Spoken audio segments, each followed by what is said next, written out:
In this video, we're going over my process for hiring an executive assistant on LinkedIn. This is my first time doing it this way, so by the end of this video, you'll know the good, the bad, and the ugly side of using this platform, and if I would use it again. Also, this is gonna be a slightly longer video, so feel free to bookmark or save it for later because it's gonna cover pretty much everything I wish I would have known when I was starting out this process. What's up, guys? Welcome back to the channel. Jonathan here. I was able to achieve financial freedom at 27 years old through passive income of real estate investing, mainly Airbnb, real estate wholesaling, podcasting, and this channel deep dives into the step-by-step tactics on how you can do the same. And in this video, we're talking about hiring a new team member, specifically an executive assistant or a project manager. As always, please stay until the end, or in this case, I'm gonna share how you can get my template for this job post, some other goodies, and some Google Forms we use to screen candidates for setting up a call. I'll preface this video by saying we haven't made the final decision, but I am pretty confident that the person is going to come from this pool of people that we've narrowed it down to. I also want to say I'm making this video because I didn't see a lot of great content on this process, so I hope this helps someone out there who's looking to fill a role. If you guys do want to see more content on the operations and the business of hiring, pay structure, details of all the day-to-day, drop a comment below and I'll make sure to make more videos about these topics. This video is going to be broken down into a few parts. First, why I wanted to fill this role. Next, what this person will be doing. Then we'll talk about the qualities I was looking for. We'll dig into the application process, why LinkedIn, how the calls and the interviews and the tools get set up. Then we'll go through compensation, next steps, and we'll get you out of here with a conclusion. So first off, why am I hiring for this role anyway? Some of you guys may have read the book Traction by Gino Wickman. If not, I definitely recommend reading it. But basically, what the book talks about is two categories of people in business. You have visionaries and you have integrators. And not to get too stuck in the world of wording or self-proclaiming titles, to be honest, most people who claim to be visionaries don't actually even know what that means, but that's a whole other topic. From a high level, the main difference between a visionary and an integrator is that a visionary is more of the big picture person who's good at setting the vision, goal setting, sales and marketing, and building relationships. And typically the integrator is more of the detail-oriented person. The person who may prefer to be a more of the behind-the-scenes player, and maybe sometimes they're less interested in sales and marketing, but they're just really great at executing. As the book talks about, they can work with a visionary to take a plan and turn it into reality, or they can bring in the people who can. Visionaries and integrators are both extremely hardworking in their roles. They just have different skill sets and excel in different parts of the business. So for me, after working in corporate America for 6 years and doing real estate and other online businesses, I realized I fell more into the visionary category, or at least that's where my core strengths were. This isn't to say I don't have integrator ability, it's just to say that it's not the best use of my time for hopefully achieving my goals or growing the business or the company. What I also realized now multiple times is that people enjoy different activities. And just because you don't like doing something doesn't mean that another person doesn't like doing it at all. Actually, they might love doing it. There are countless examples of visionaries and integrators coming together to achieve massive business success. A great example of this would be Steve Jobs and Steve Wozniak, who are the founders of Apple. Steve Jobs had no programming skills and didn't really know how computers work at a detailed level. He was a dreamer. He set goals, brought people together, built amazing sales teams. He was great at sales himself. He was great at marketing, and he was great at public speaking. Steve Wozniak, on the other hand, was an amazing engineer and knew how to put everything into process and motion that Steve Jobs talked about. This is an example of just one, but again, there are tons if you look into different business origin stories. So when I started speaking to different business owners and friends who maintained growth and quality of life, they all had someone who helped fill this role for them. You may already know which one you are, but if you don't, you can easily find out by asking someone or asking some of your coworkers or friends, or taking a personality test to see which category you fit into. Like I said, I had some experience, so I didn't need to take a personality test to realize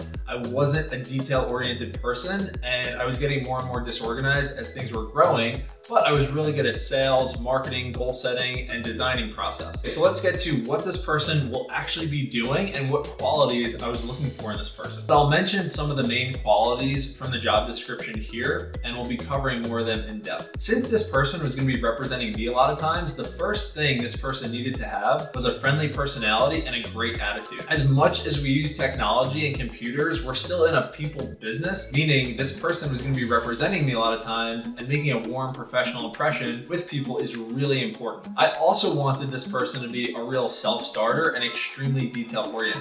An example of this would mean this person's always asking questions like, what's next? What else can I help with? or bringing questions to the table about how we can improve things. And for being detail-oriented, they need to be the opposite of me when it comes to things like grammatical errors, remembering to follow up on things, or remember to follow up with people, organizing tasks, or just managing emails and putting them into priority order. Okay, next, let's get to compensation. Some people may not publish this info, but again, I wish someone would have because I couldn't find a good way to organize it at the beginning. For this role, the comp is going to depend on experience and growth, but there is going to be a base compensation as well as a bonus structure if we can hit certain company goals and KPIs. I looked up a lot of industry averages for EAs and PAs, and it was a wide range, but based on ZipRecruiter and Glassdoor, the role is typically listed somewhere between $30,000 and $60,000 a year, depending on experience and different roles that they're going to be doing. So I decided the base for this role was going to be $50,000. And then based on things like retention, properties added, properties managed, social media growth, community growth, the compensation for this role can grow into six figures. But that's if the company's growing and we're making more money together. My view is if we're making more money and things are getting better because of this person, then this person should feel empowered to earn more because of their impact and their decisions. Next, let's get through the application process. We'll go through things like why LinkedIn, the call and the interview setup, and the tools we use to get everything in place. So first off, I was looking to fill this role without going to an agency, mainly to save money, and also because most agencies offer people in packages, and I was looking for a full-time person. I did speak to a couple agencies, and while they might be a great fit for some people, I just felt like for this role, I wanted to get closer to the candidates and understand more about them and their goals to see how they fit into our company. So how did I create the listing and design the post? And since I'm still pretty new to the hiring process, I pulled inspiration and got help from people that were like on YouTube, but also people in my network. People like Patrick Bet-David and Grant Cardone and Alex Ramosi, but then family and family friends like my sister-in-law, Samantha Massa, Evan Green, Max Bidna, Jordan Ross. We'll shout all them out and tag them and stuff, but they have companies, they have more experience than me, and they played a big role in helping organize the way that this was gonna flow. I also bookmarked a few public job postings I saw from people in the industry the last few months and copied little things from them that I liked about their formatting. So I've posted around 100 jobs on things like Upwork, Freelancer.com, Fiverr, online jobs, but this was my first time using LinkedIn, and that was a full-time person that would be living and working in the US. I started on LinkedIn because it was free, but also because it gets a lot of attention. I believe LinkedIn is a typically paid tool, but for this type of service, they do offer a free post for a boost of 3 days, and after that, it's $29 per day. So I did not pay anything to do this listing. We'll add the job post below and the notes. If you want to copy it, use it for inspiration. I made it in Notion just because it was easy, and that's what we use every day for our business. So it was a good test to see if they could also figure out Notion a little bit, but it was just easy for us. So what I did was copied and pasted the Notion page into LinkedIn and asked people to click on the page within the application form. Very few people actually did this. Within the form that was embedded in the LinkedIn job post, I asked a few questions, but the most important question was the one asking them to submit a Loom video answering a few questions about themselves. If you don't know what Loom is, it's just a video screen sharing software that they can record and submit a link, and it's really easy to use. We use it all the time for training and what we do every day. It's probably one of our most popular favorite tools. And I really wanted them to play around with this and submit it this way to see how they are with handling technology, following instructions, and what type of energy they bring on camera. It's not super important also, but it's good to see how they dress and present themselves. Those were the main things I was looking for from the Loom in the initial application, but here are some of the other things I was looking for as criteria when I was going through the candidates. And these will continue to be part of the checklist as I situationally interview and ask some other questions. First off, how responsive are they? Looking at other things like, did they friend me on LinkedIn? Did they send me an email introducing themselves? Their overall level of detail? Did they have any typos in the forms? If they did, that was an immediate disqualification. If they couldn't use good wording or punctuation or grammar in that application, that's also part of that. And I look at it like, what can I expect from someone during the interview process? It should be their best, and if it's anything less than that, it's probably gonna be worse when they get into the job. Next, I was looking at things like, did they have a LinkedIn profile picture? Did they have a nice presentation of who they are in their profile? Kind of back to their level of detail. If they weren't representing themselves well now, why would they change when they're working for me?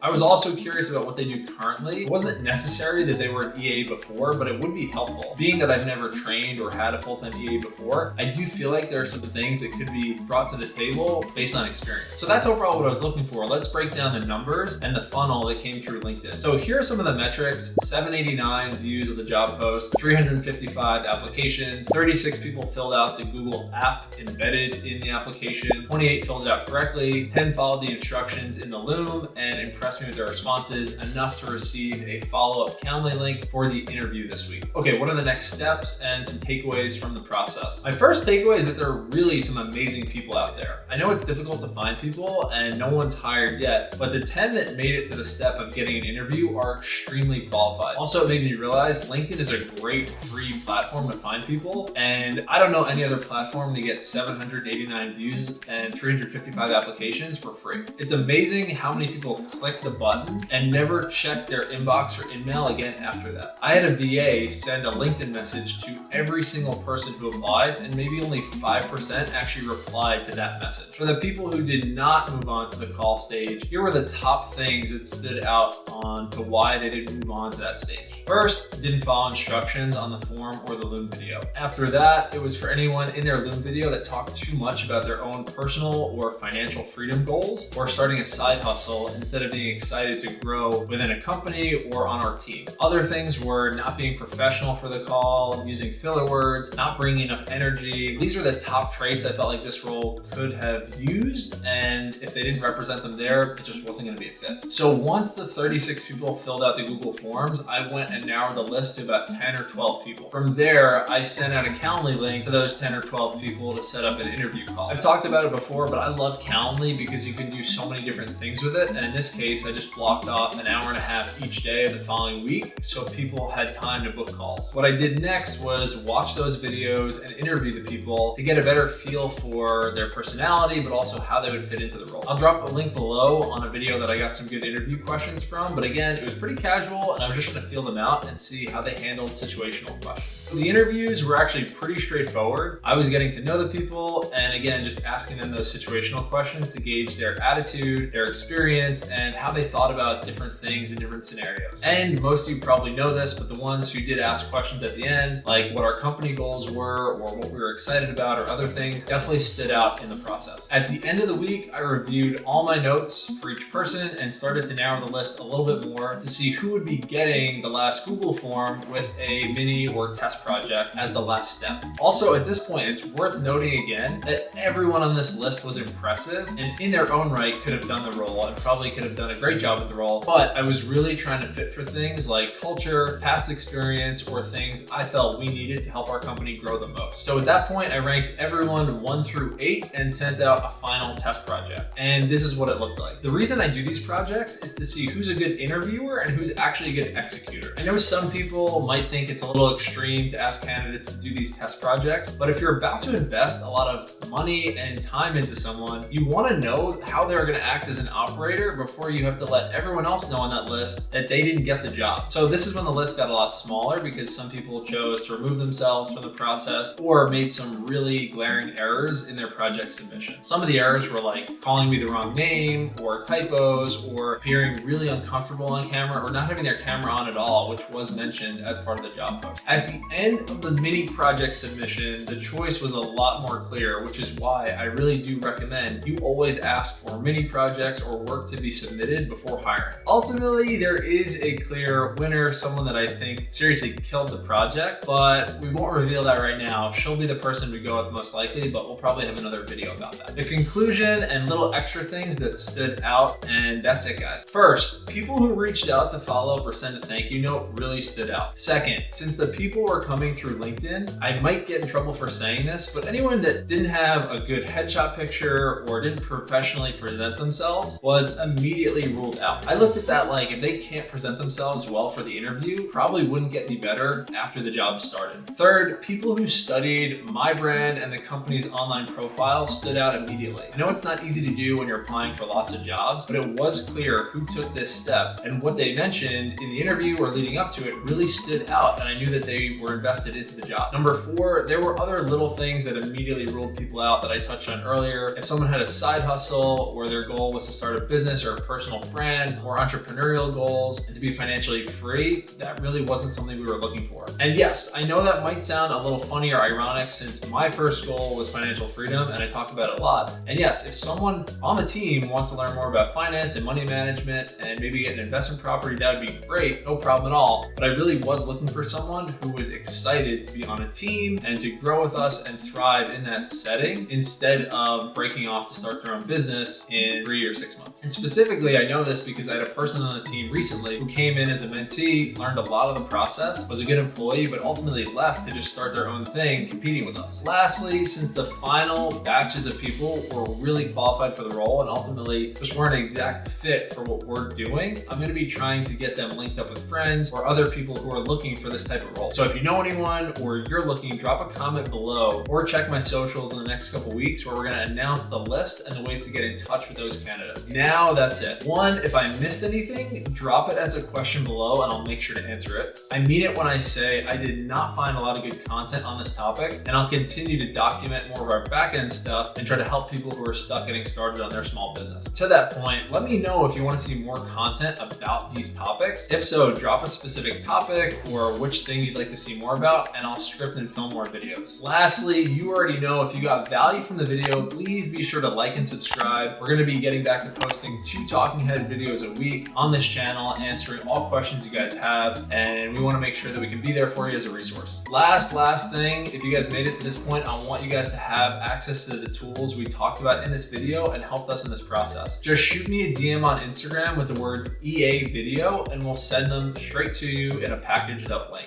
And if you're still interested in Airbnb and you haven't seen it yet, check out this series. I give out every tool and strategy you need to get started with Airbnb for free, so I highly recommend you check that out. Now that's it. Until next time, be great. Good luck hiring your next person into the business so you can be freed up to do whatever you want and whatever makes you money. I will see you on the next one.